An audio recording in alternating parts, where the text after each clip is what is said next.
Dans l'évangile de Jésus-Christ selon saint Luc.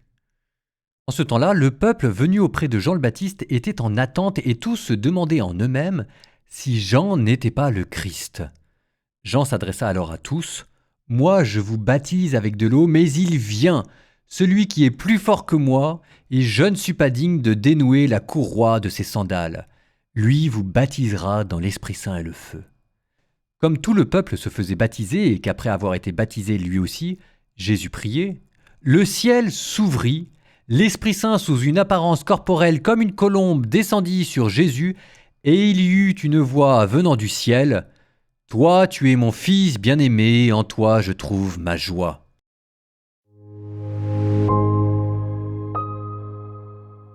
Aujourd'hui, en commentaire de l'Évangile, je vous propose de parler du baptême. Vous me direz, ce n'est pas très original, mais plus précisément, nous allons parler des rites annexes au baptême.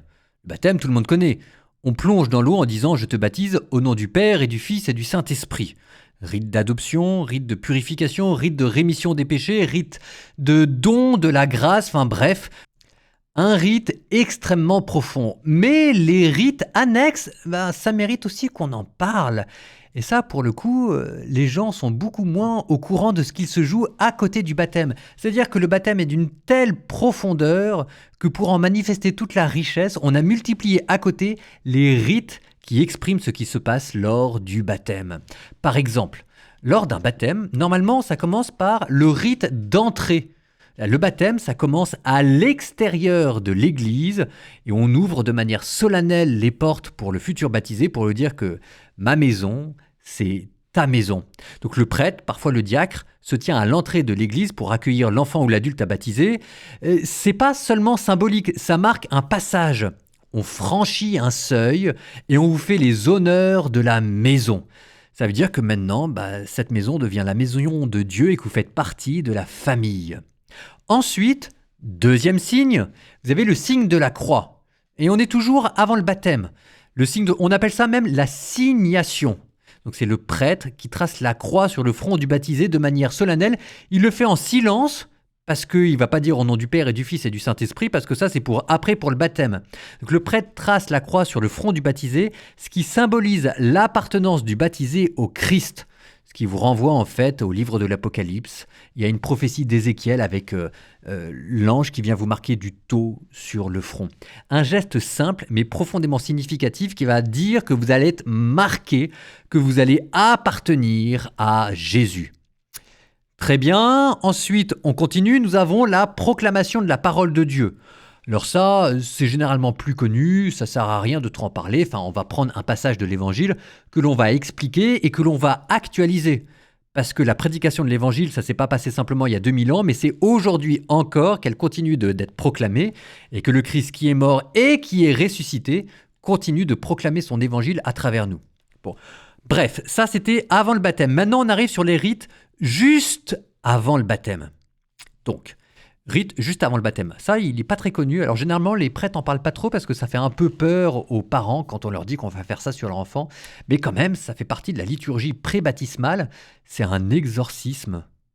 Eh oui, il y a un exorcisme. Dans l'ancien rite, d'ailleurs, on mettait même du sel pour chasser le démon parce que le sel, ici, était le symbole de l'éternité. Le sel, c'est ce qui conserve. Enfin bref, ici, l'exorcisme, c'est moins pour chasser le diable, parce qu'on peut raisonnablement penser quand même que le baptisé qu'on a en face de soi, enfin le futur baptisé, n'est pas possédé par le diable, mais c'est pour montrer quand même que le diable est pas très loin et qu'il rôde, comme dit la Bible, autour de sa proie, comme un lion cherchant à dévorer dans la nuit les âmes qui pourraient s'y perdre. Et avec l'exorcisme, vous avez encore un autre rite, l'onction de l'huile des catéchumènes. Sur la poitrine ou encore sur le front et sur les mains. Et cette fois-ci, l'huile des catéchumènes, ça représente l'huile des lutteurs. Dans l'Antiquité, c'est compliqué à dire, hein. On mettait de l'huile sur le corps des lutteurs pour qu'ils échappent aux prises de l'adversaire. Donc ça, c'est toujours le symbole du combat spirituel, parce que c'est le baptême, tout n'est pas résolu au baptême, hein. Bon, on continue, exorcisme, onction de l'huile des catéchumènes, et vous avez aussi maintenant la bénédiction de l'eau baptismale. Alors la bénédiction de l'eau baptismale, la grande bénédiction, c'est pendant Pâques, La vigile de Pâques, quand le Christ vient de mourir et de ressusciter, là vous avez la liturgie, ce qu'on appelle la liturgie de l'eau. Et le prêtre va mettre ses mains au-dessus de l'eau et va rappeler toutes les grandes étapes de l'histoire sainte et de dire que l'eau, à chaque fois, y a joué un rôle important.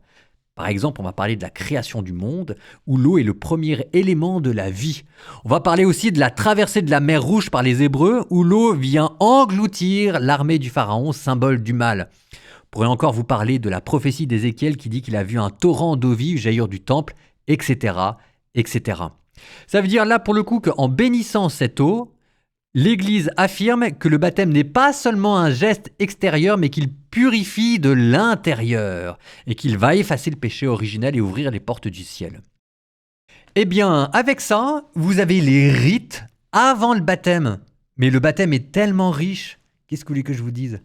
On n'a pas encore eu le temps de parler des rites après le baptême. Eh bien ça, ce sera pour un autre évangile. Vous prendrez votre mal en patience, je vous donne simplement les 3 rites après le baptême. Le rite de la lumière, le rite du vêtement blanc et le rite du Saint Crème. Ce qui est essentiel à travers ça, c'est de vous rappeler que Dieu vous aime et qu'à travers le baptême, non seulement il vous adopte comme son fils, non seulement il vous donne la force de résister au diable, mais en plus il a gravé en vous l'image de Jésus que dorénavant vous porterez tous les jours de votre vie. Vous êtes Christophore, celui qui porte le Christ.